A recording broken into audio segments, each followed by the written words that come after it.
I saw you and him walking through the rain. I really like artistic expressions of things. Like I really like creative expressions and artistic expressions of things. And that's why I wanted to use this filter. Cause I really I like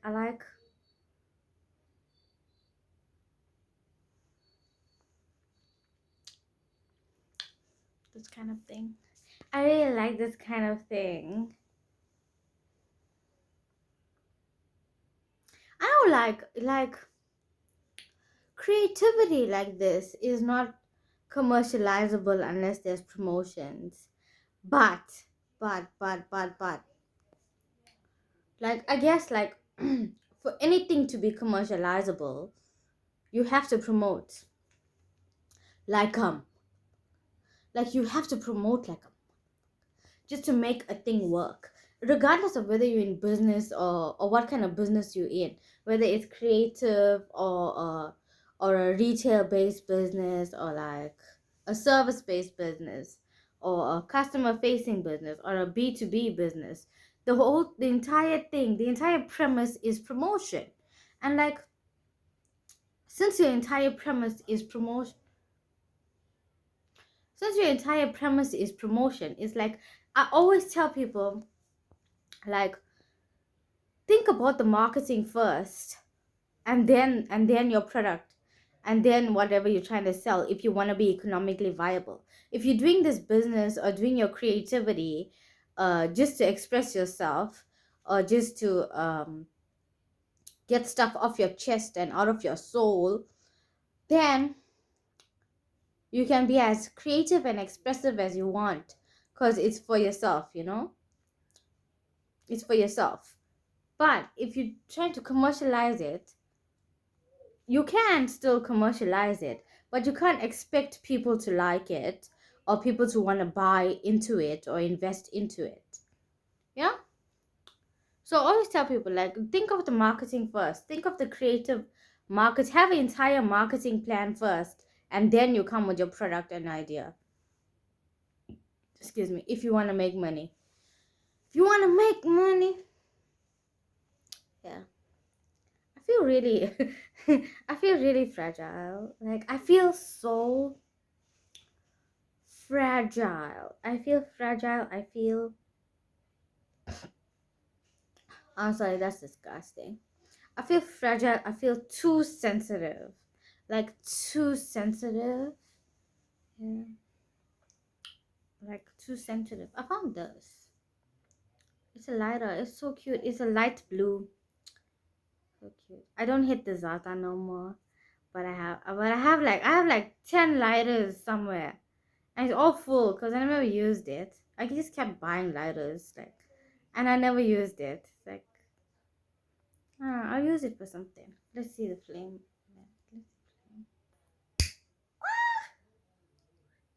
That's what's up. My hair is like open and I'm doing that. Wow. So brave of me, isn't it? I'm kidding. I'm kidding. That was reckless. Don't do that kind of behavior. Don't do that kind of behavior. It's reckless. It's reckless. Yeah. I feel so fragile, sensitive, and my body is so fragile. My body feels really fragile. My body feels really sensitive. What happened? What happened? What happened to me? What happened to me? My lips are busted. My lips are getting busted too often now. Like, it's like getting busted too often.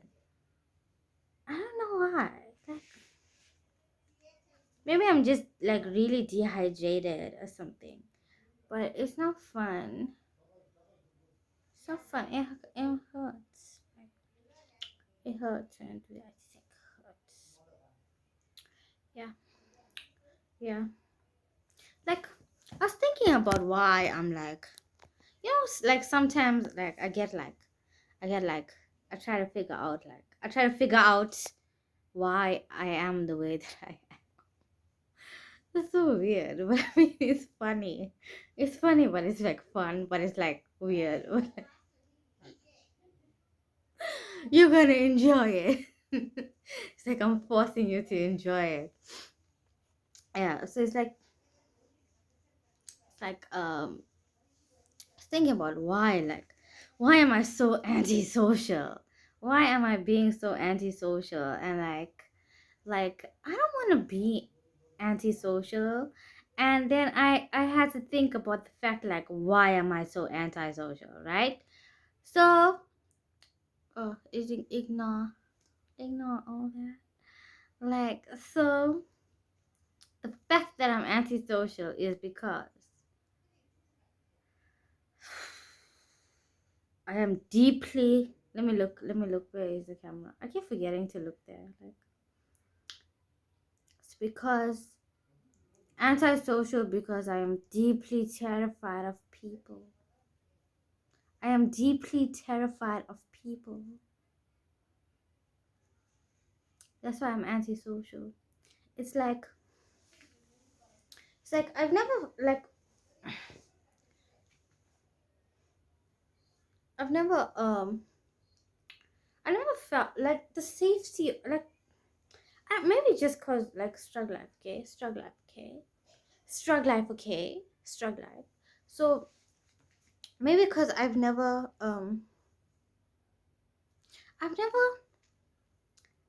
found safety in a person, in people.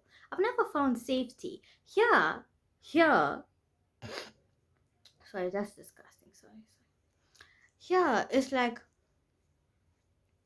people are excessively volatile. Even people who seem extremely calm and stoic, and like people who seem to have their shit together, are excessively volatile. Excessively.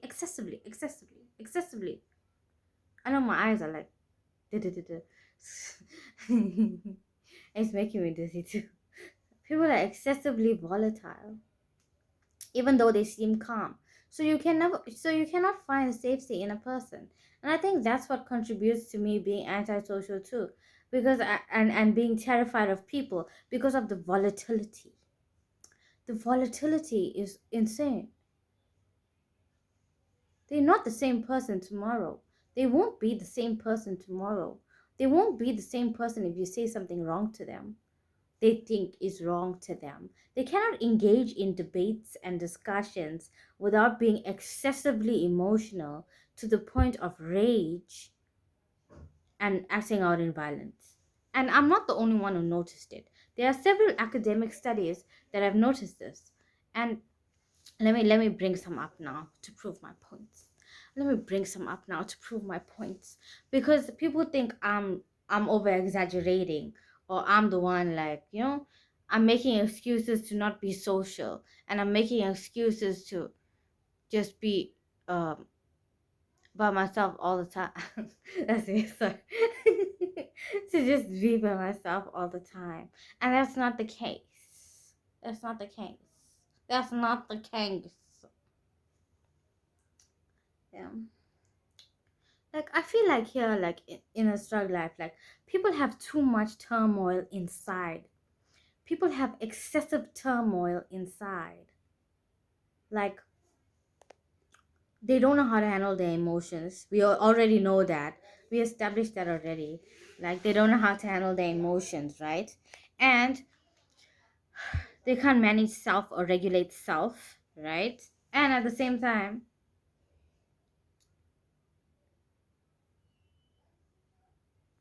they have too much turmoil inside. Too much turmoil inside. And like, that's why a lot of people here, like, we have one of the highest let's say S, like, taking their own lives, like one of the highest S rates in the world. And that's why, because a lot of people can't regulate their emotions. And like,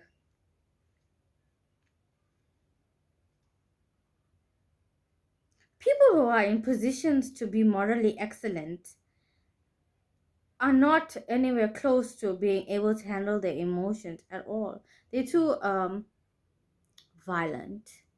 The violence, right? And like, no, I don't mind being alone. Obviously I don't mind being alone, you know that.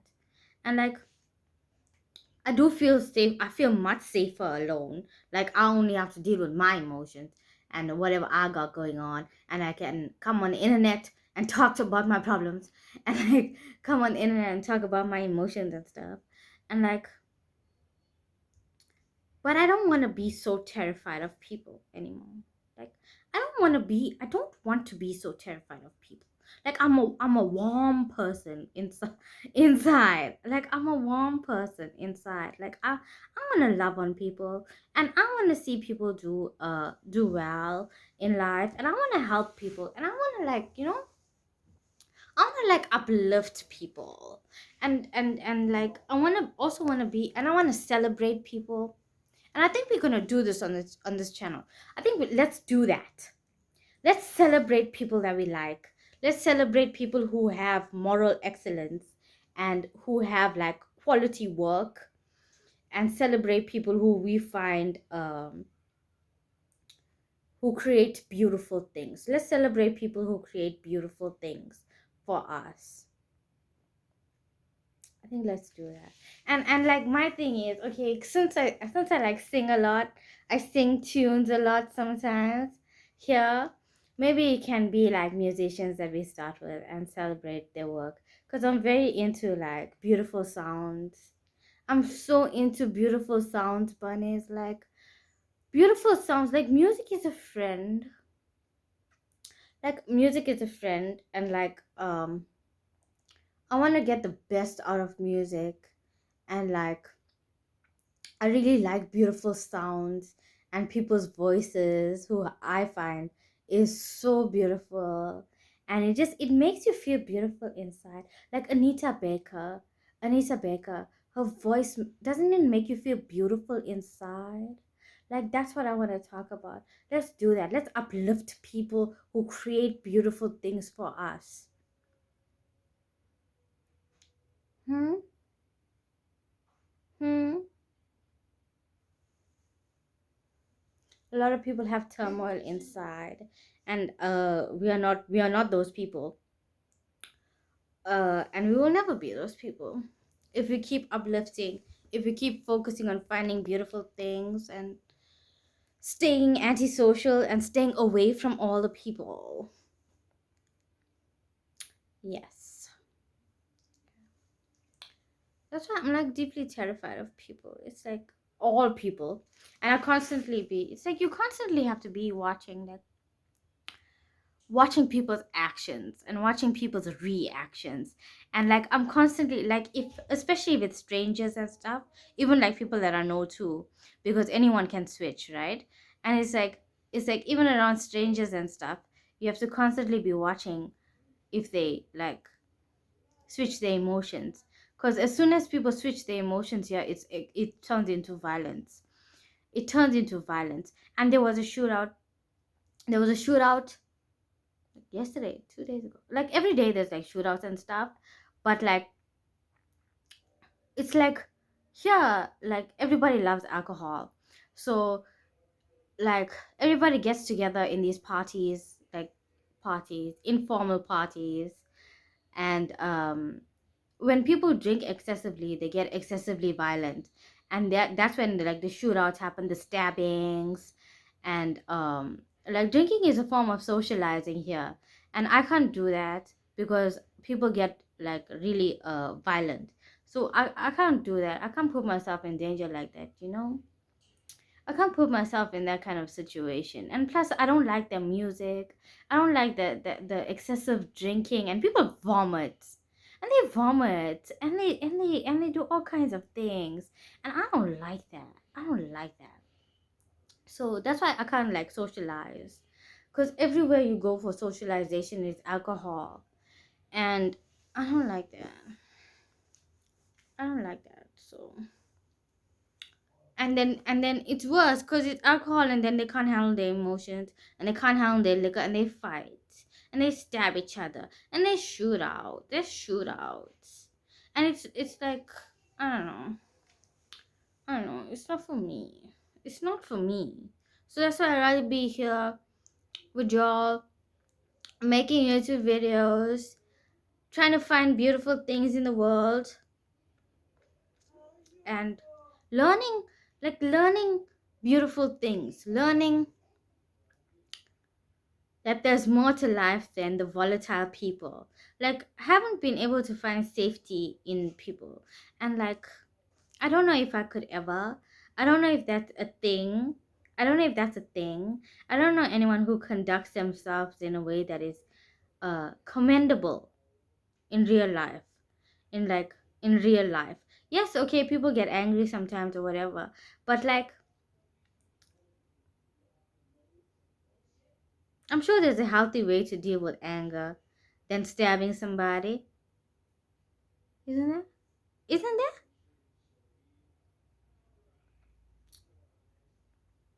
But like here also, like in the struggle life, like people don't have to be drunk to be excessively angry, and people don't have to be like drunk to be like so volatile. It's just that's their nature. And that's just how they are. That's just how they are without alcohol, without substances. It's just naturally how they are. And like,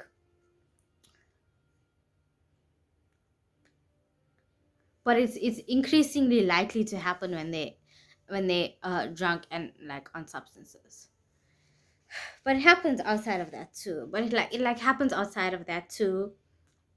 Let me not lie, because um on regular days and like when no one is drunk and on substances, it still happens. So it's like, that's why I have to be antisocial all around. I have to be antisocial all around, all round, all round, comprehensively, broadly, comprehensively. Yeah, comprehensively. Yeah. Yep.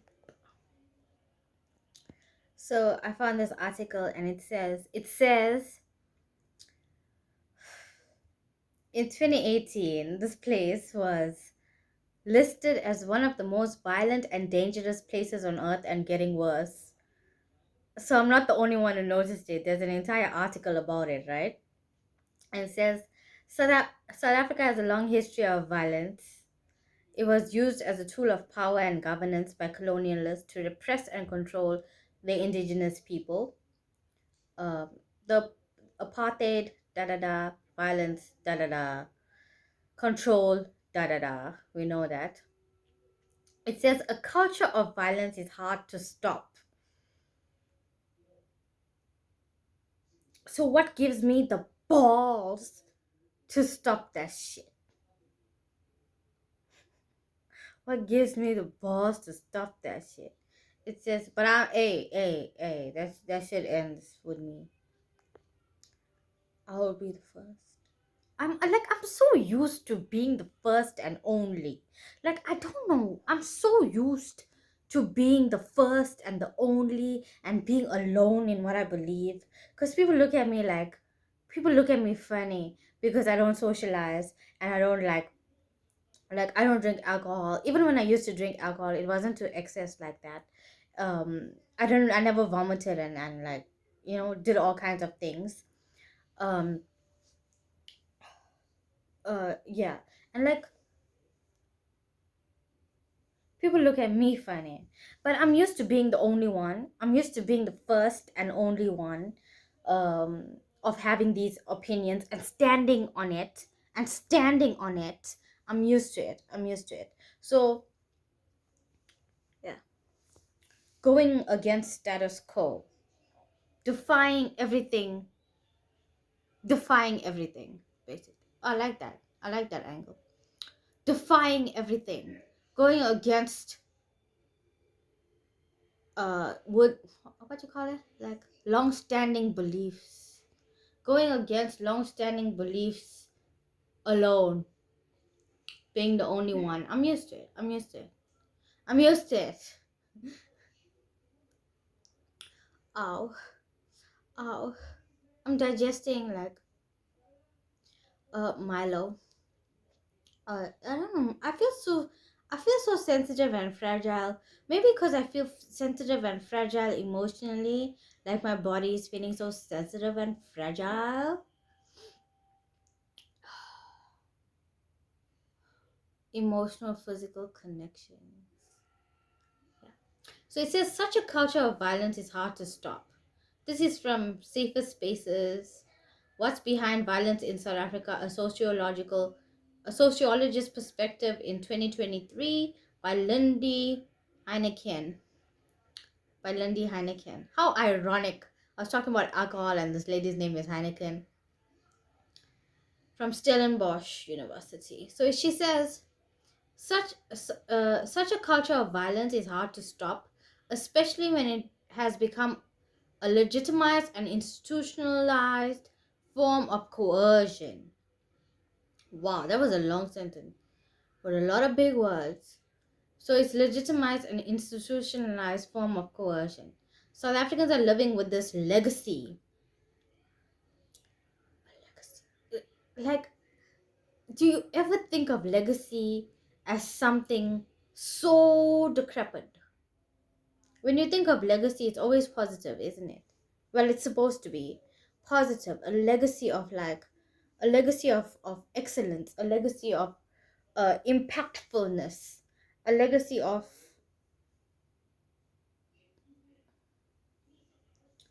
uh, weightiness and beautifulness and productivity and constructive,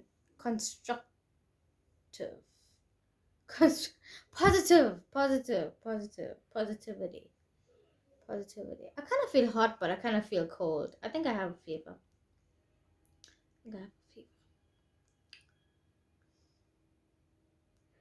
Sorry, I do weird stuff sometimes. I do really weird stuff sometimes. Okay. So she says, to understand the level of violence, it is useful to engage with Johan Galtung's work, who's a Norwegian. He identified three main sources of violence: direct, structural, and cultural. We have all three. I don't even need to get to the conclusion of what he found. We have all three: direct, structural, and cultural. And it says these provide a useful lens to understand underlying causes of conflict that fuel violence and undermine positive peace. I like that, positive peace. Direct violence, we know what direct violence is. We see it every day. Structural violence, I don't know too much about structural violence. Let's read. Structural violence is entrenched in unequal power relations embedded within society. Structural violence is defined as social and personal violence arising from unjust, repressive, and oppressive political, economic, and social structures that affect people's chances in life. These structures control access to quality education, employment, and healthcare, affects the basic human needs of survival and welfare. In education, which is the most crucial of the opinion of the author, these inequalities are growing. Okay. The fact that only a few people can afford to send their children to well-resourced fee-charging schools widens inequalities. So she says education is the most important out of quality education, employment, and healthcare. She says education is the most important in her opinion. But I would argue that all three are excessively and extremely important from jump. All three are excessively and extremely important from jump. You can't have one without the other. You're gonna have sickly children in your classroom, malnourished children in your classroom, with their parents not working. if you only emphasize quality education, and you need all three, bruv. You need all three. You can't just. I don't believe it. And everybody wants to build schools in Africa. Africa needs businesses, economic structures. Africa needs re-education of non-corruption and no fraud and ethics and morals. That's what Africa needs. We need harsher punishment for people who do corruption and fraud, people who steal from the poor. That's what we need. Total retraining and business economic activity. That's what we need. Anyway, uh, so structural violence is categorized as indirect, silent violence. It affects more people than direct violence as it erodes one's ability to gain access to goods and services necessary for survival through legitimate means. It is this social and economic inequality that fuels violent crime and protest in the country. Okay. Such events have been met with higher levels of direct police violence and brutality. This doesn't provide the complete picture. Rising levels of crime and violence are linked not only to the country's economic, social, and political woes, but to other underlying cultural factors. And then we go on to talk about cultural violence, right? I don't know anything about cultural violence, so let's read what she said. She says, cultural violence is symbolic violence, where, for example, language, religion, and ideology are used to legitimize or justify direct and structural violence. This feeds into a social culture of discrimination, racism, prejudice, sexism, which contributes to the vicious cycle of violence. See, cultural violence. I think it also. I think it also speaks to social. It's not social violence so much as it is social degradation of another's emotional well-being and well-being in general, because we have issues of like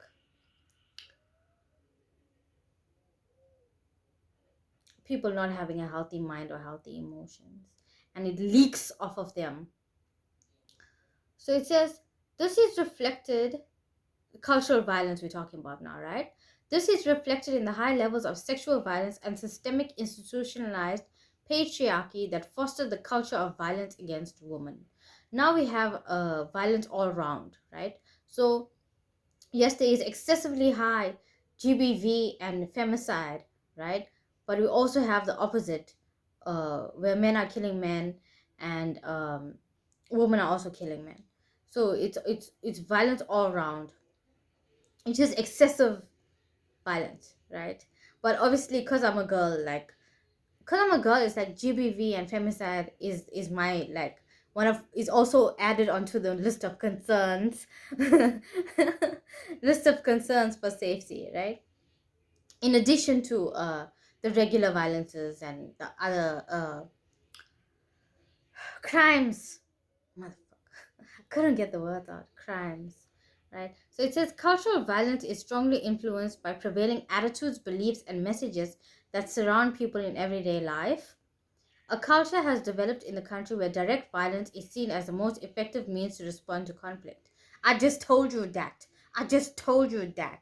But it's more likely to happen when people are drunk, but it also happens people are drunk on substances, but it also happens when people are sober, because that's just how they are. That's how they are, right? Okay. So it says how to turn the situation around.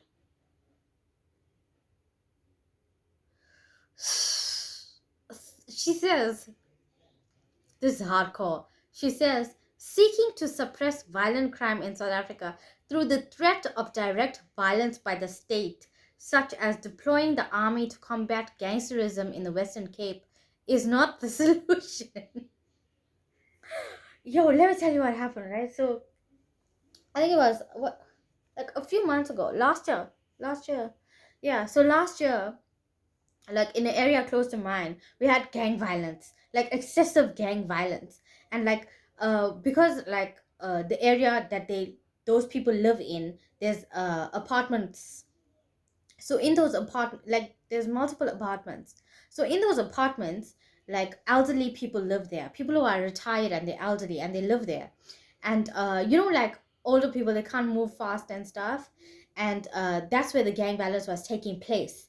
And then and then this older couple, like, because they retired and stuff, they be in the house and they were resting and they were having their nap, and bullets came in through the window, and it like shot the man's legs, and he's like so old. The dude is so old, he's retired.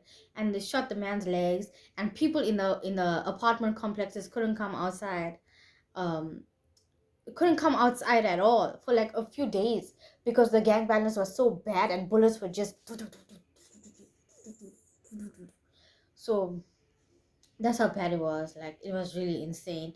And then I think they did bring in the army um to combat violence with violence and try and get it to stop. But I think it worked somewhat because like they did I think they killed a lot of the gangsters.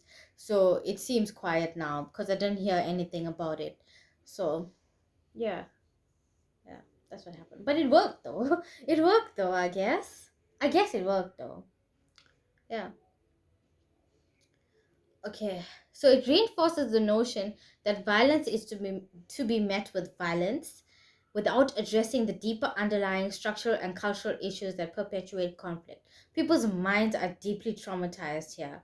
Like, people's minds are deeply traumatized here. Like, and that's why there's no control or regulation of themselves, of their emotions, of anything. That's why you can't start businesses here. Like, you really can't start anything or do anything here because it will be destroyed. It will be destroyed. Okay. So it says, excuse me.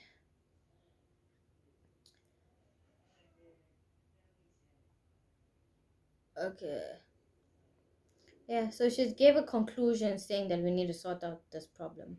But I mean, like, you know what? Like, I should make a video. I should make like a proper video saying why South Africa needed deep psychotherapy after apartheid ended. Every single South African needed deep psychotherapy after apartheid ended. I should make a video. I'll do my research. I'll make a video. So I found another article in 2019. Okay, this was in 2019. So bear in mind, it gets progressively worse over time. So our GDP and economic growth was 0%, 0.6%, which is like 0%, which means mass youth unemployment, right? Mass youth unemployment, right? And um,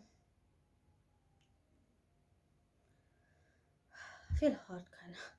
I feel hot.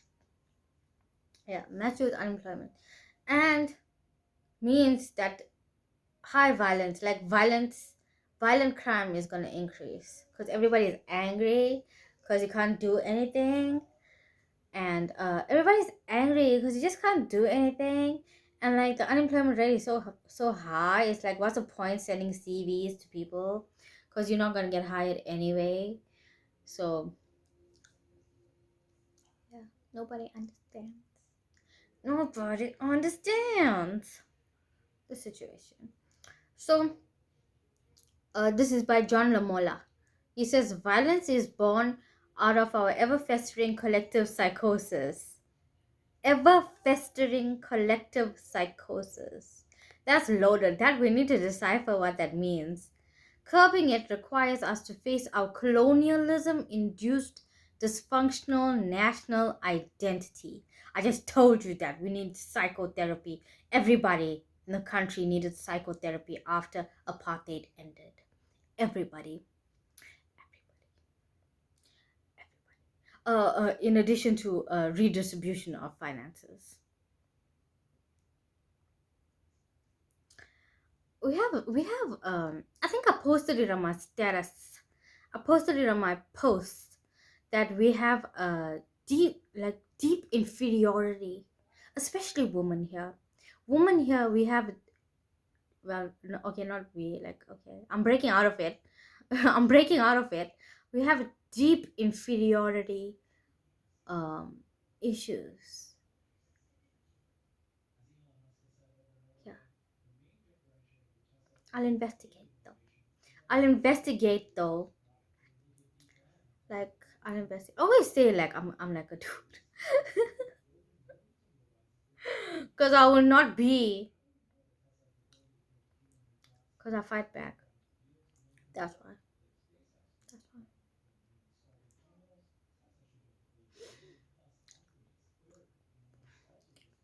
So it says, was it too close to my face? I'm sorry. I apologize.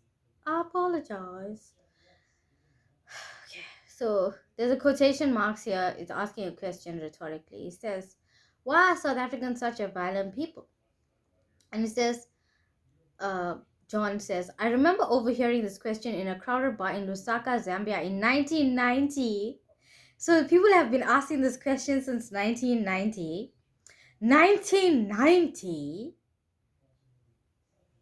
From nonchalant Zambian men looking at newspaper pictures of the Inkatha Freedom Party rampage in Natal. It's always KwaZulu-Natal. It's always KZN. We are always the freaking problem, bruv. We are the problem child of the world.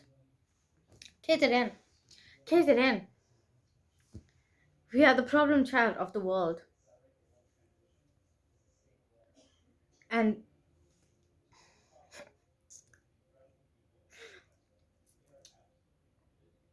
you know what you taste in KZN? Do you know what you taste here in the Strugg Life? You taste darkness. There's a strong taste of darkness. Because no one is right. No one is there's no change. It's like, okay, never mind. Never mind. It's too emotional. Is it too emotional? Maybe it's too emotional. So let's keep reading what John says, cause I'm like, you taste darkness. It's a peculiar kind of thing, which is why you feel heaviness a lot, because we really struggle life, and the heaviness kind of stops you from doing things. If it's not people stopping you, it's that heaviness kind of stopping you. But I'm coming for you. But I'm coming for you. I will not live in despair anymore. I will not live in despair anymore. Like that thing. Oh, for so many years I was like, what the heck is going on? What am I feeling? And it's like that heaviness and disgustingness. People are exceptionally disgusting in the Strugg Life. So it's that heaviness and disgustingness. And like, God taught me how to fight. So I'm here now. I'm here now. Anyway, that was too emotional. I apologize. Let's get back to the facts. It says, John asked another question. John likes asking us questions, eh? John says, why do we unthinkingly resort to violence against anything that irks us? So irks kind of means like anything that annoys you and makes you feel uncomfortable. You respond with violence, or the threat is of violence, right? Right, and it's the most natural thing here. He goes on to say, John says, never argue over a parking space in a packed shopping mall. He might pull out a, okay, did I tell you when this article was written? 2019. Okay, yeah, so that's what he says. He says this instinct is most indulgent towards the vulnerable. That means the vulnerable are the most oppressed, right? The vulnerable people are most oppressed. Like, I think, okay, let me go on to read, and then I'll tell you something emotional after that. I'll tell you something emotional after that. He says, we trap women and children. He says, we treat aliens, typically disempowered Black Africans, as subhumans or only understand our message when offed. He says, the trashing of city streets and university campuses during labor strikes and student protests is accepted as the mildest form of expressing rage. Yeah, when I was on campus, we always had this kind of thing. Um, he's like, endless violent eruptions of service delivery protests have become so common that they are a routine feature of radio traffic reports. Yeah, it's every day. Um, he says even our parliamentarians, so that means political officers, right? People who are politicians, people who are part of parliament, judiciary, and stuff. He says cannot sustain an uncomfortable debate without resorting to fist fights, violent gestures, and language. Okay, so why are we so angry? How did that national jubilation, social cohesion, and international admiration that the 2010 FIFA World Cup bestowed on us so easily dissipate? 2010 was it lasted for like 2 months. Like the jubilation, the joy that we had. Like a lot of things happened to me in 2010. So it really I wasn't okay. I wasn't okay in 2010 either. So it's like a lot of things happened, and like, but the World Cup, like you could, it was really nice. You could taste the excitement in the air. You could feel people's joy, but it only lasted for 2 months, and then we were back to normal, right? John goes on to say there is a connection between gender-based violence, our distinctly South African instinctive violent behavior, and the xenophobic attacks on African immigrants. So he's linking multiple things here, right? In a social, communal, and internal way, right? Um, it says it is all in the same stream of a flowing rage of an ever festering psychosis and dysfunctional national identity. Wow. Wow. Wow, wow, wow, wow, wow, wow. Okay, so he's angry about the violence against other people. But this violence is inner turmoil that we have. We naturally have an inner turmoil. It's like the purge. It's like the purge every day. Because people just do what they want. There's no internal control at all. At all. At all, at all, at all. Okay, so Johnny is more focused on the violence against other Africans, right? I'm trying to find if he says anything about, okay. Okay. So he's talking about, whoa, okay. So he says,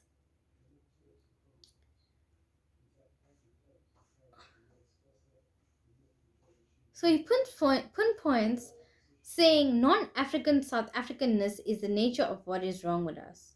My stomach is hurting because I'm digesting the Milo and it hurts a lot. So he says non-African South Africanness is the nature of what is wrong with us. Non-African South Africanness.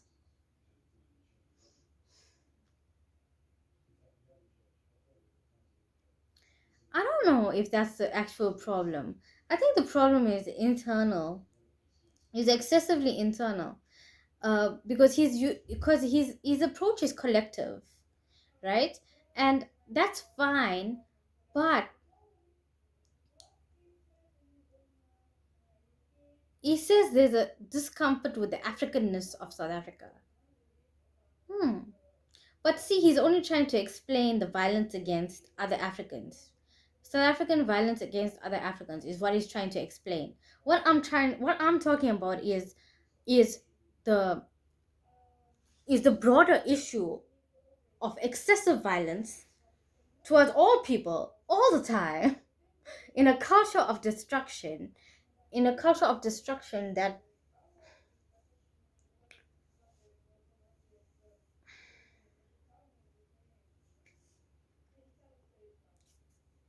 that is a result of inner turmoil, is what I'm saying. I'm talking about health of mind and health of emotions, causing people to act the way that they act, because the behavior is a result of something inside.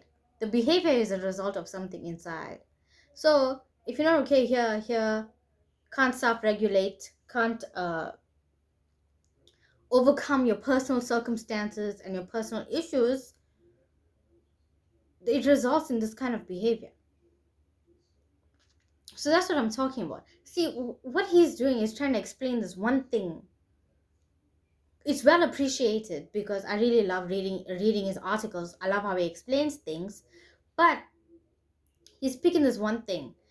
We need a full explanation for the totality of violence and crime and S rates and GBV and femicide and all other kind of things. We need full and total explanation for that, because this doesn't, it's not sufficient enough to explain all that. It only explains violence in one capacity. We have violence in multifaceted violence in multiple lanes and multiple across generations, across genders, across all society. That's what we have. So this doesn't explain what I'm trying to investigate here. I don't know if it's possible to find comfort and safety in a person. Like I want that. I want to find comfort and safety in a person, but like, or in people, in a community. I want to find comfort and safety, but like in the struggle life from a young age, like from a child, you taught not to trust nobody. You taught not to trust nobody. You don't trust nobody. You don't trust nobody. So it's like I want to find comfort and safety in people, in a lover. No, okay, not a lover, because that's like that implies that I'm gonna be outside of the will of God, and I need to be in the will of God. So comfort and safety in a husband, and in a community that wants me to be healthy and thrive. And you don't get that at all in the struggle life. You don't get that at all in the struggle life. And like, I want that. I know it can exist. Can it? It can exist, right? You can have a sense of community. You can find safety and comfort in a person and in people, right? Right? Right? Not everyone is volatile and unpredictable, are they? Not everyone is volatile and unpredictable.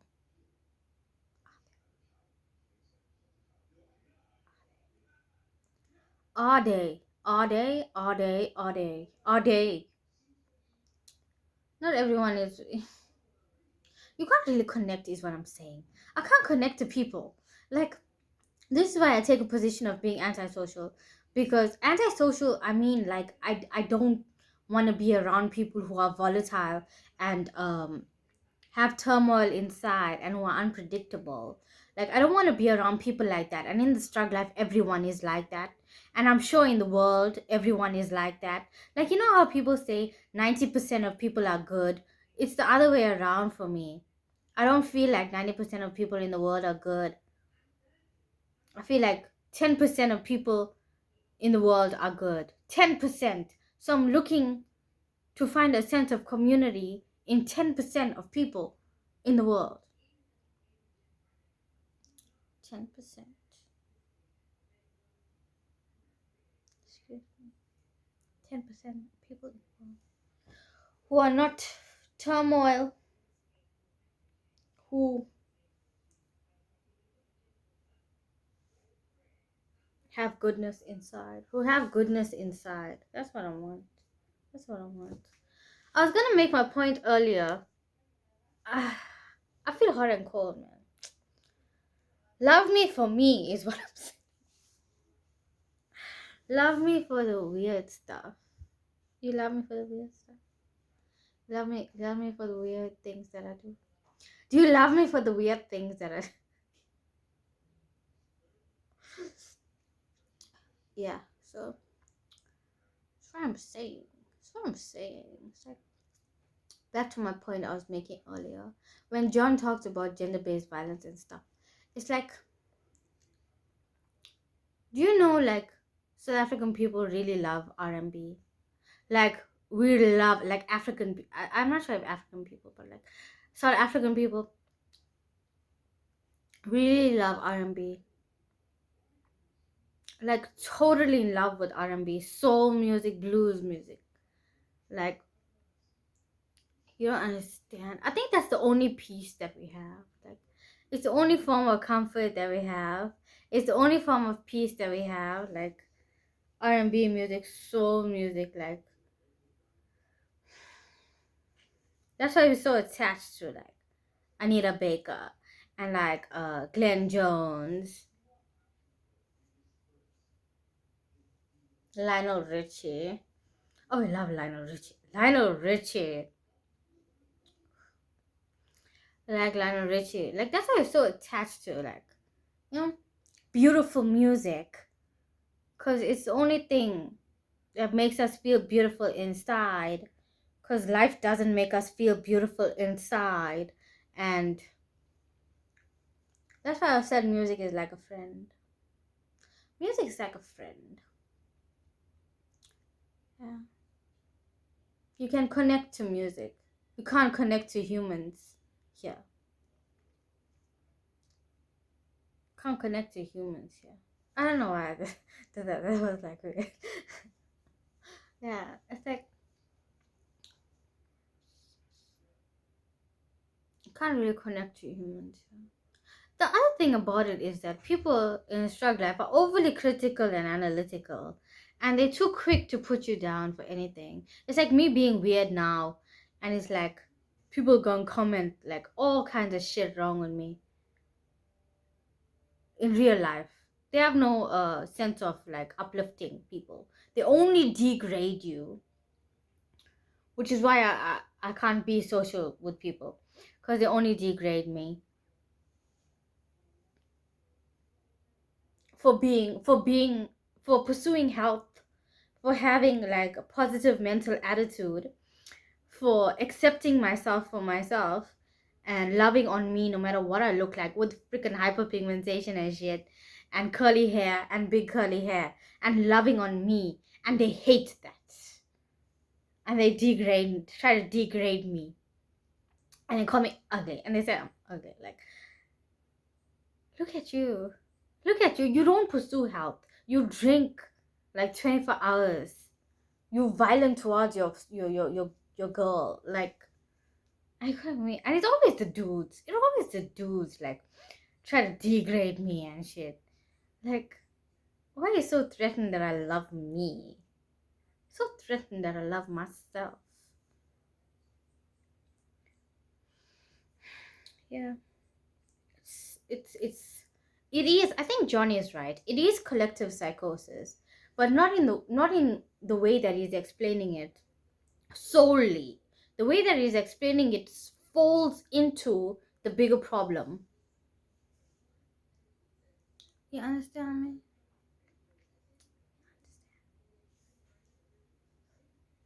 You understand me? Falls into the bigger problem. Like, me personally, okay? Me personally. I don't know if this is too personal and too emotional, but I'm gonna say it. Cause I'm too honest.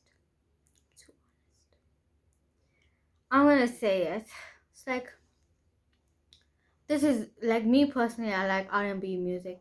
Cause that's the only place like girls are treated gently and softly. And I think maybe because I listen to R&B music, like the old school R&B music and stuff, that I have expectations of finding comfort and safety in a man and in a community. Like, that's the only reason I believe that I can have comfort and safety in a man and in a community. And obviously, like you know, my dad, my brother and stuff, so because they safe, they safe. So, like,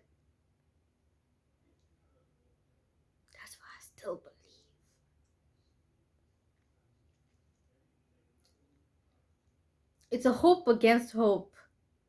But I still believe, like, I can find, like, the safety has to exist in a man. Not here in the struggle life. Not in the struggle life, okay? But safety can exist in a man. And community, safety and, like, safety and comfort in people can exist in a community. But not in the struggle life. It exists somewhere. It exists somewhere. That old school R&B thing, like how gently they speak to girls, and they're so considerate of the girl, and they try to woo the girl, and they try to pursue. Well, they do pursue, and it's so cute. It's so cute. It's so cute. And, like, it exists somewhere, right? It has to exist somewhere, right? Gentleness. Gentleness, kindness, patience, understanding, upliftment, celebration. It exists somewhere, right?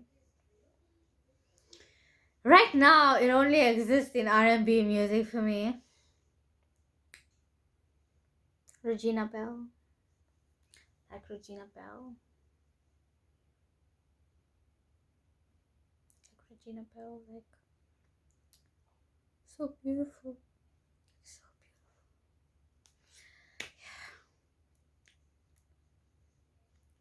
And I'm okay with that. I'm okay with being antisocial with music and, like, snacks and, like, by myself.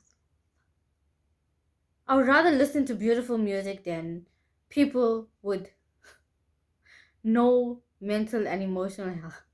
Do you know what it's like talking to people with no mental and emotional health? There is nothing positive in the conversation. There is nothing that they bring forth that's positive, constructive. It's all negative. Everything they talk about, everything they think about is negative. And that's why I said people have inner turmoil. They have inner turmoil. And people always, like, try to make me their therapist, and I listen to their stuff, and I can't do it anymore. I can't do it. I stopped doing it like 5-6 years ago. Like, I stopped listening to people's problems because it's like they dumping darkness on me, and I'm trying to find the light. Dumping darkness on me. Ooh. Ooh. Yeah. Yeah.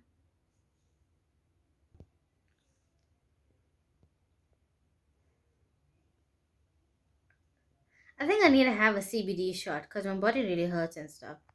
I think I need to have a CBD shot, and I'll might listen to Glenn Jones. Glenn Jones, his voice is just Glenn Jones. Might listen to Glenn Jones. My jaw hurts, so I can't open my mouth really wide. Like, it hurts to open my mouth like really wide. Jaw hurting. Like,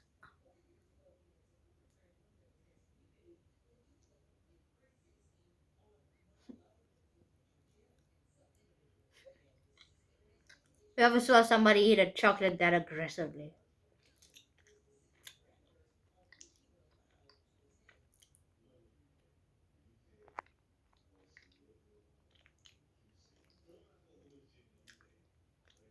The warm comfort of a man.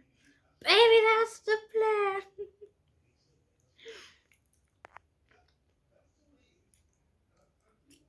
I might listen to Jaheim. Jaheim. This is what his voice sounds like. This is what his voice sounds like. Rich, delicious. I know I describe people's voices like that's just how I hear sound in terms of in terms of texture, what it tastes like. How weird. How weird. to music differently though. Like, I'll explain in a video. But I listen to music differently. Especially if it's a pure sound. If it's a pure sound, like a really pure sound and no machines, I can hear everything. And I see it in my mind. I forgot, you can't eat the fondant alone. You have to eat it with the chocolate. Because it doesn't taste right.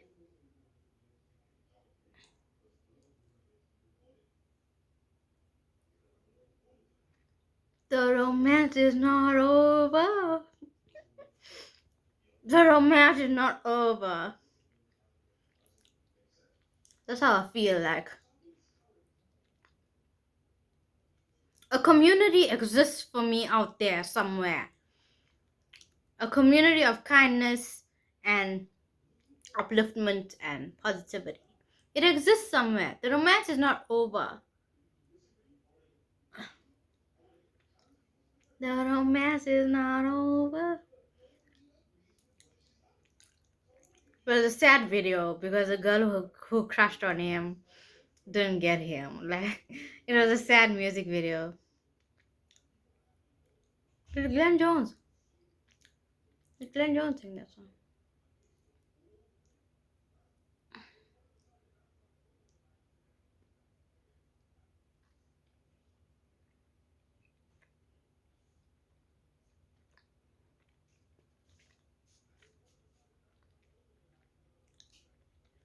Hey, boy. Hey, boy. I'm used to being the only one. It's like there's something that I want to do. And I know I'm the only one. And I'm scared. But I have to do it. But I'm scared to do it. And I'm the only one. And I stand alone. But I've always stood alone. I've always been the one alone. But I have to do it.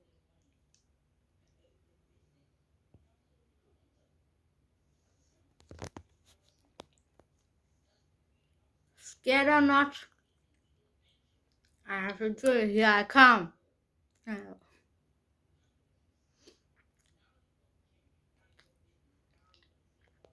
Scared or not, here I come.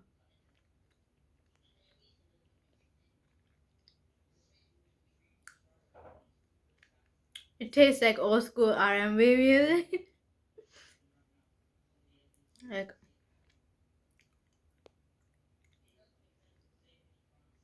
I see people's voices as textures.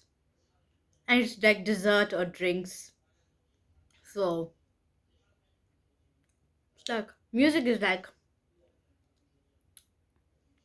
it's like all senses and soul. If I like it, then I like listen with my soul. Soothing to the soul. They're weird.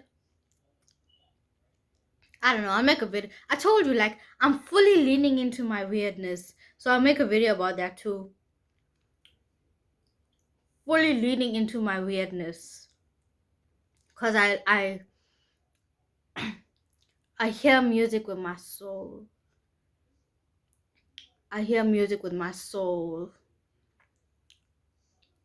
And my mind. And I hear music anatomically. I hear music anatomically.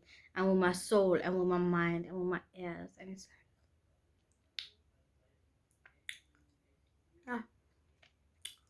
I'll explain in another video though. But I gotta go. I gotta go continue being antisocial. And like also the other thing. People drain my energy. Like people drain my energy. And it's like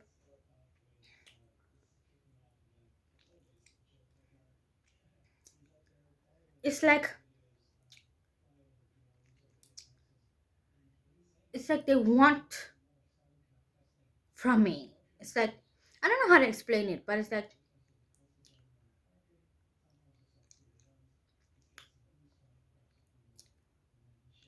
it's like they want from me, like my energy, my lights, my lights. I don't know. I don't know how to explain it in English or any other language. It's like they want. So people like drain my energy. So that's another reason why I should stay antisocial. I don't want to be like this. The struggle life forced me to be like this. I don't want to be like this. Struggle life forces me to be like this. Yeah. Anyway, take care of yourself. Take care of yourself. I'm extremely grateful to be here with y'all. Like, I'm extremely grateful to be alive. To not have a lot of pain when digesting. Like sometimes I have pain, but that's because like I have pain digesting today because I ate a little bit of spicy chicken. Like, and I know, like I know, okay, I know I shouldn't be eating like spice and stuff, but it's delicious, and I ate it, and now my stomach hurts a little bit, but like I'm not gonna do it again. It was tasty though, and like okay, actually like I have to like I have to suffer through it because I made the decision. So I have to pay for it in pain, in intestinal pain. And I'm not going to do it again. I need to remember, like salt only. I can't even eat pepper. Like, pepper is bothers me. So, salt only. Barbecue sauce is okay. And beef and chicken only. Maybe that's why I feel weird and fragile and sensitive. Because I'm trying to digest spice and my body doesn't like it. What you know about this life, boy? What you know about this life, boy?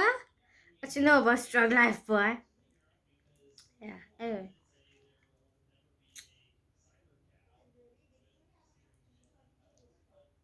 I'm trying to be charming, like.